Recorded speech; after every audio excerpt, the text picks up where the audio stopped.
Buen día para todos. El día de hoy les venimos a presentar nuestro podcast y conversatorio acerca del libro Ética a Nicómaco, y mi grupo está conformado por Valentina Medina, Laura Rodríguez, Paula Vargas, Estrella Archila, Mariana Valderrama y quien les habla, Karen Vargas.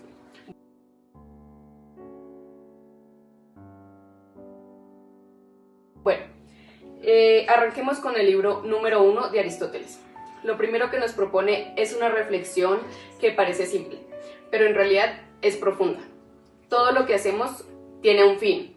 Si decides estudiar, si decides trabajar, si practicas un deporte o incluso si descansas, detrás de esas acciones siempre va a haber un fin. Y Aristóteles nos invita a pensar que todos esos objetivos al final se subordinan a un fin mayor, un fin último que él llama el bien supremo. Ese bien supremo, en palabras más sencillas o más prácticas, es la eudamonía, que traducimos como felicidad. Pero ojo, no se trata de la felicidad pasajera como la entendemos hoy en día. Esa sensación de bienestar momentáneo porque recibiste un pago, aprobaste un examen o tuviste un día agradable. No, Aristóteles va mucho más allá de eso. Para él la felicidad es una vida plena, algo duradero, que se construye a lo largo de toda la existencia y de toda la vida. La felicidad se vive en balance o en equilibrio, no en instantes aislados. Y ahí es donde empieza su filosofía práctica. Preguntarse qué significa realmente vivir bien. Al indicar Aristóteles que la eudamonía no es un mero estado de ánimo, sino que se trata más de un proyecto de vida, no se refiere a que hay que indicar hoy me siento feliz, sino que debe trabajarse en la totalidad de la vida de la persona y preguntarse qué decisiones tomó, la vida se orientó a cultivar virtudes, consiguió vivir y dar lo mejor de sí mismo, y en ese momento sí podríamos hablar de felicidad. Se trata de un balance que al final del camino se note. Pueden haber etapas difíciles, pero si la vida de la persona es una vida plena y coherente, la persona llega a la que él llama eudamonía. Estas perspectivas ponen en crisis lo que nosotros conocemos como felicidad, placer. Aristóteles distingue varias formas de vida: la del placer, que es disfrutar; la del honor, que es el reconocimiento social; la de los negocios, que es acumular la riqueza, que considera banal; y la contemplativa, que valora como la más alta. Es la última, que consiste en reflexionar, conoce y filosofa, porque en ella ejercitamos la razón y lo más propio del ser humano. Para él la verdadera felicidad no era acumular ni bienes ni buscar el placer, sino alcanzar la plenitud y vivir racionalmente. Bueno, si nosotros pensamos en clave actual, nos haríamos la siguiente pregunta: ¿cómo vería Aristóteles nuestro mundo lleno de consumo, redes sociales y trabajo 24/7? Seguramente él observaría que hoy en día gran parte de las personas vivimos atrapados en dos tipos de vida que él describió hace siglos, como lo es la vida del placer y también la vida de los negocios. Primeramente vamos a encontrar lo que es la vida del placer. Aquí entran como todas esas acciones que buscan una gratificación inmediata. Por ejemplo, pasar horas en redes sociales, consumir sin medida, querer siempre la última moda o los últimos dispositivos. Aristóteles nos diría que esto nos va a generar a nosotros una satisfacción, claro, pero esa satisfacción va a venir siendo pasajera. Pero en realidad esto no nos va a conducir a una vida plena. Esto es como si confundiéramos prácticamente la diversión con la felicidad verdadera, que sabemos que son dos términos que él tiene como muy distinguidos, por así decirlo. Por otro lado, también podemos encontrar lo que es la vida de los negocios. Allí Aristóteles, digamos que se fijaría, por así decirlo, por ejemplo, en nuestro afán de trabajar todo el tiempo, de producir sin descanso, de acumular dinero o éxito profesional, de hacer todo, digamos que en un tipo de exceso, lo podemos decir, como si fuera el único objetivo que las personas tuviéramos para existir, como si fuera el fin de nuestra existencia.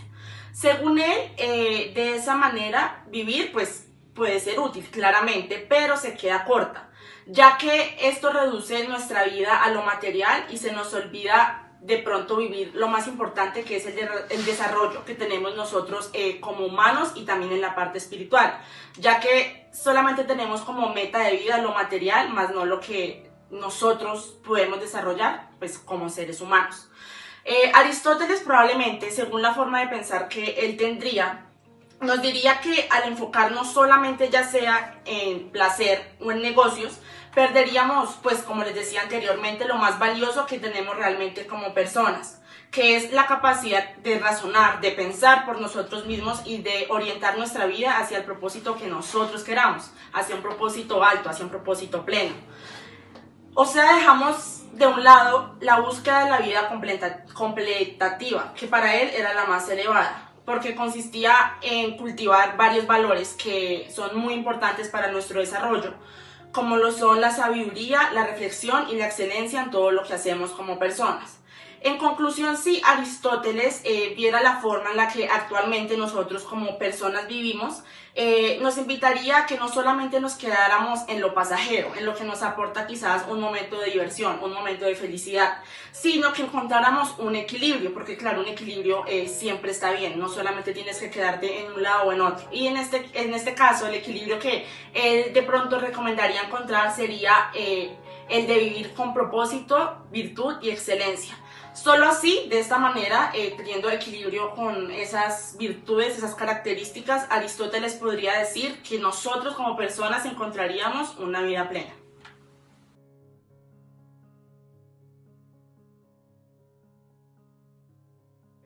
A continuación vamos con el libro 2, y en el libro 2 Aristóteles nos da la clave de cómo alcanzar esa vida plena, de la que veníamos hablando en el libro 1, y eso es a través de la virtud. Y aquí nos lanza una idea que es la más célebre en toda la filosofía. La virtud no es innata, se forma con el hábito. Nadie nace justo, generoso o valiente. Nos volvemos así practicándolo día a día. Es como cuando un músico aprende a tocar un instrumento, necesita repetirlo una y otra vez hasta que pues aprenda. La virtud funciona igual, se entrena, se ejercita, se construye poco a poco pues en nuestra vida diaria. Bueno, Aristóteles en este libro subraya que la virtud se asemeja a un músculo, es decir, que si no se ejercita, se atrofia, pero además nos aclara que no basta con repetir las acciones en un modo automático, sino que la virtud debe estar guiada por el pensamiento racional. No se define simplemente por hacer lo correcto por inercia, sino por hacerlo con la autointención. Es decir, en el modo y en el momento adecuado. Y esto hace que esto sea una acción pensada y no simplemente una costumbre.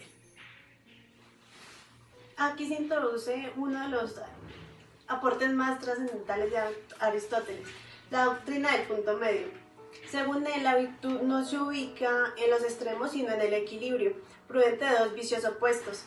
Así, la valentía representa el punto medio entre la temeridad, que implica actuar sin reflexión, de la cobardía, que paraliza ante cualquier medio. Da igual la forma, la generosidad, se encuentra en el despilfarro, que derrocha sin medida, y la avaricia, que retiene con exceso.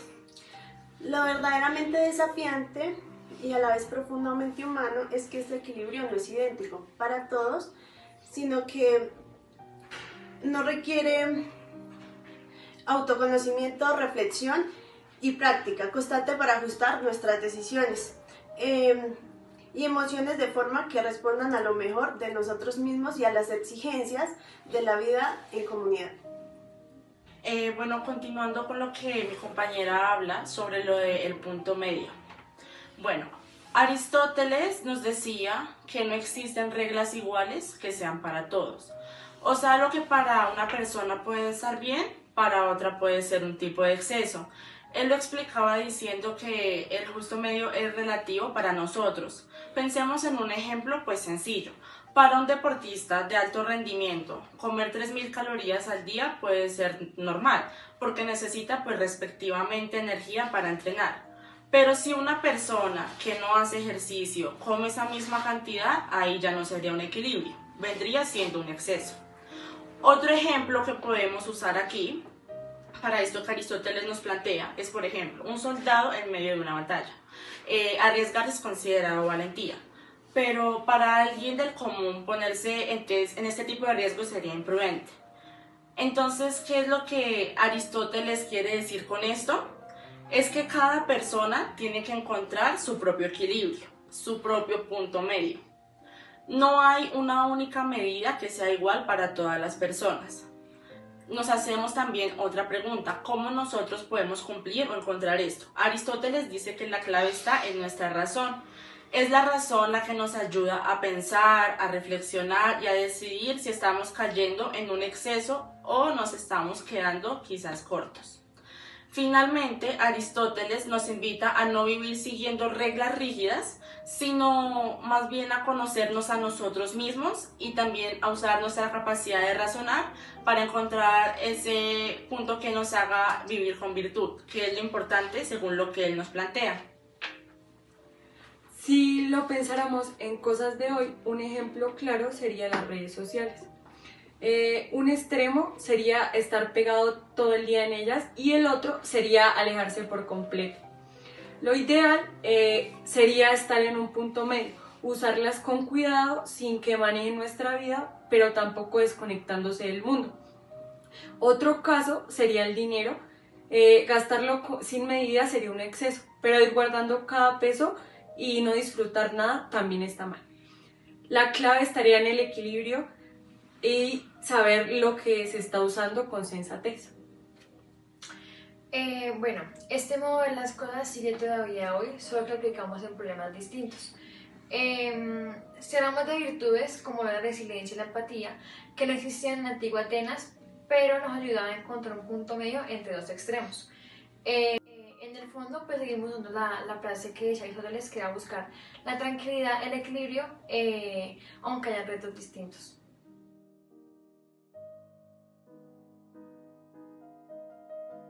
Vamos con el libro 3.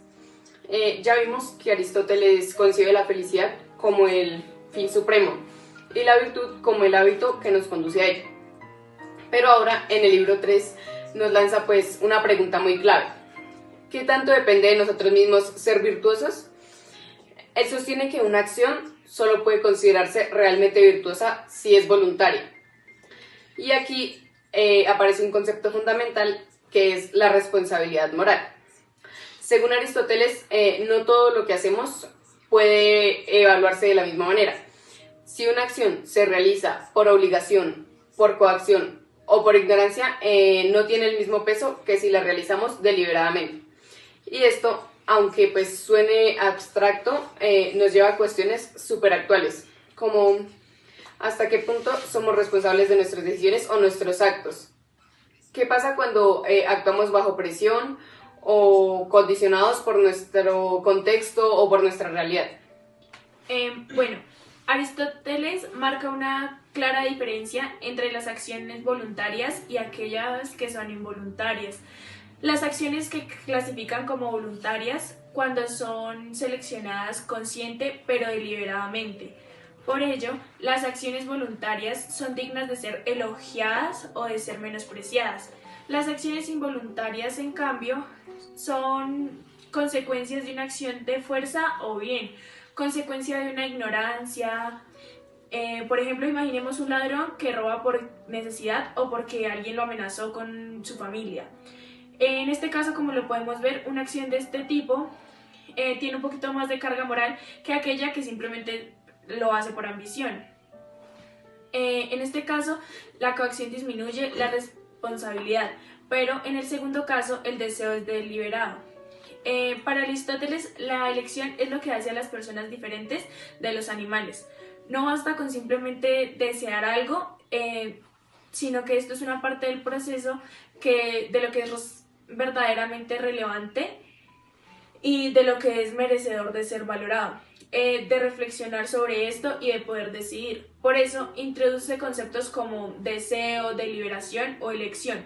La virtud solo puede existir si hay una elección consciente tras ella, de resto no.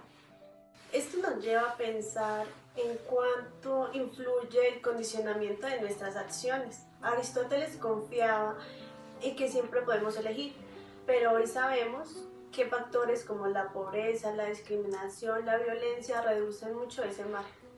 En ese sentido, difícilmente se puede hablar de la libertad plena, sin embargo, tampoco podemos atribuirlo como contexto. Así fuera, la responsabilidad desaparecía por completo y con ella el sentido mismo de nuestras decisiones. El reto es reconocer el peso de las circunstancias sin negar la libertad, eximirnos de nuestras responsabilidades.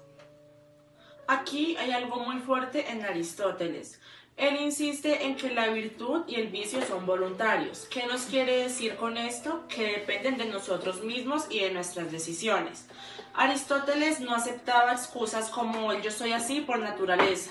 Para él, aunque tengamos inclinaciones naturales como ser más tímidos, impulsivos o calmados, lo que realmente importa es cómo nosotros manejamos estas inclinaciones.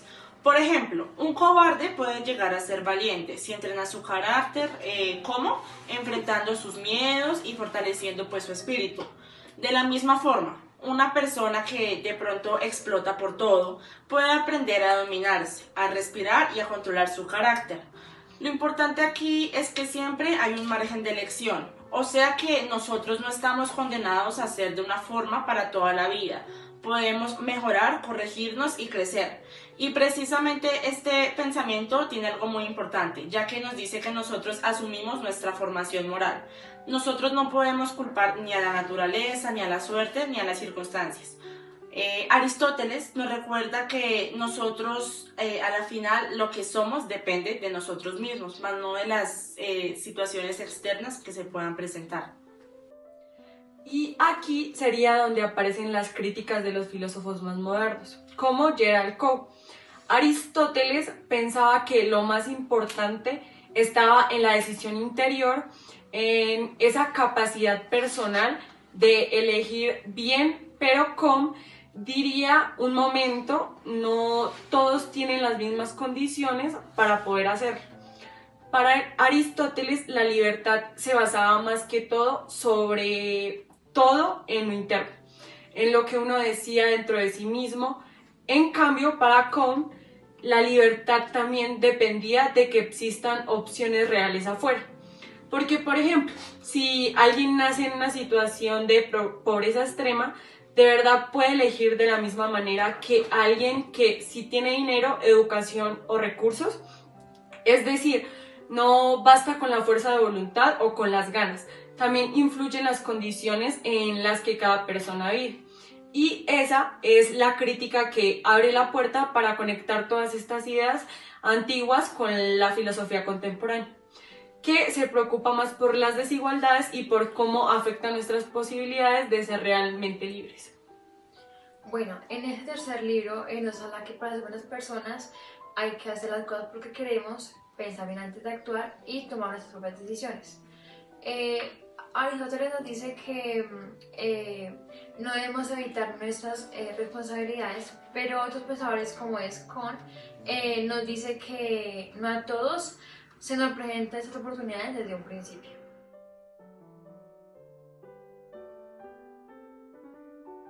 Y ahora entra en escena Ángeles Solanes Corella, un jurista que actualiza la discusión con una idea pues muy interesante, que el derecho no debería limitarse a castigar lo malo, sino también premiar lo bueno.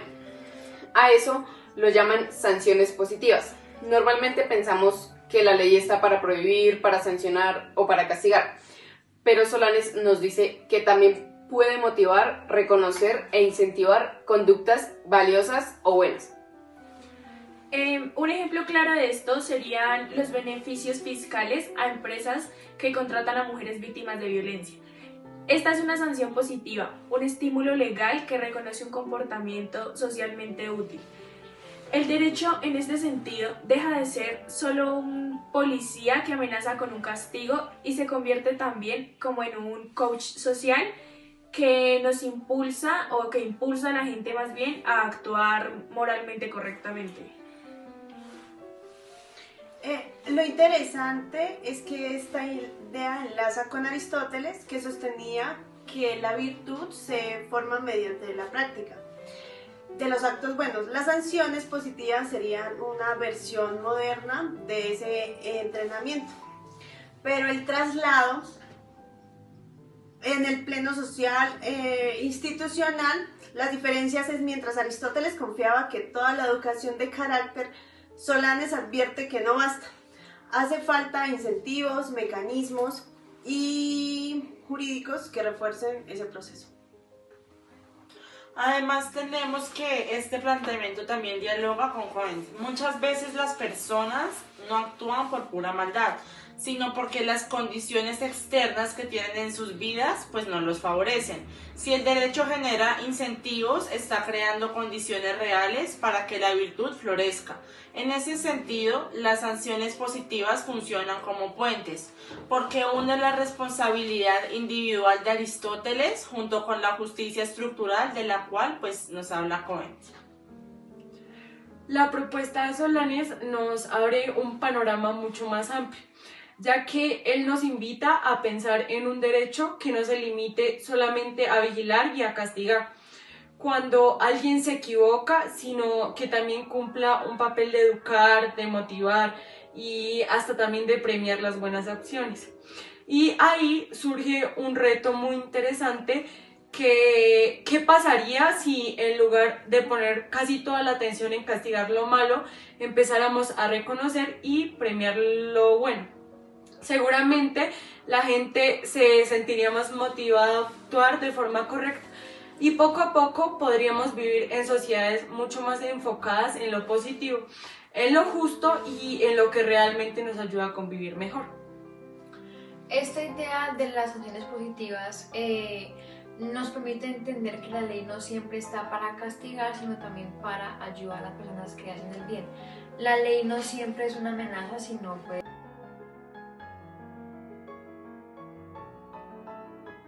Aquí damos un salto de más de 2000 años para encontrarnos con Gerald Cohen, un filósofo canadiense contemporáneo que lanza una crítica frontal a la visión aristotélica. Él dice, está muy bien hablar de virtud y de responsabilidad personal, pero ¿qué pasa con quienes no tienen las condiciones mínimas para elegir bien? Y entonces suelta una frase contundente que dijo, la pobreza es una forma de falta de libertad. Bueno, para Cohen el dinero funciona como un permiso para actuar, es decir, que si lo tienes puedes elegir si quieres estudiar, trabajar o acceder, digamos, a la salud. Por así decirlo, puedes decidir tu estilo de vida, pero en cambio, si no lo tienes, tus opciones se ven muy limitadas y se reducen a lo mínimo. Y aquí nos marca su punto central. La falta de dinero no es solo una carencia material, no es una restricción a tu libertad real. No puedes decir que alguien elige libremente si sus posibilidades realmente se ven muy limitadas por su situación económica. De ahí surge la propuesta de Cohen con su igualitarismo de la suerte. Sostiene que nadie debe cargar con desventajas originadas en circunstancias que jamás eligió.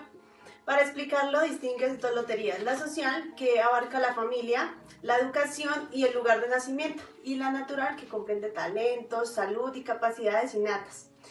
Su planteamiento en estas desigualdades es el fruto del azar. Deben corregirse, pues el resultado es injusto, que emiten las posibilidades de una vida plena. Precisamente aquí está la clave en el pensamiento de Cohen. Él no dice que todo deba ser exactamente igual para todas las personas. No se trata de que todos ganemos lo mismo ni de que vivamos de la manera pues que todos lo hacemos. Cohen acepta que si una persona elige libremente trabajar menos horas y pues por esto ganar menos dinero, esa desigualdad es justa, porque nace de una decisión que es consciente.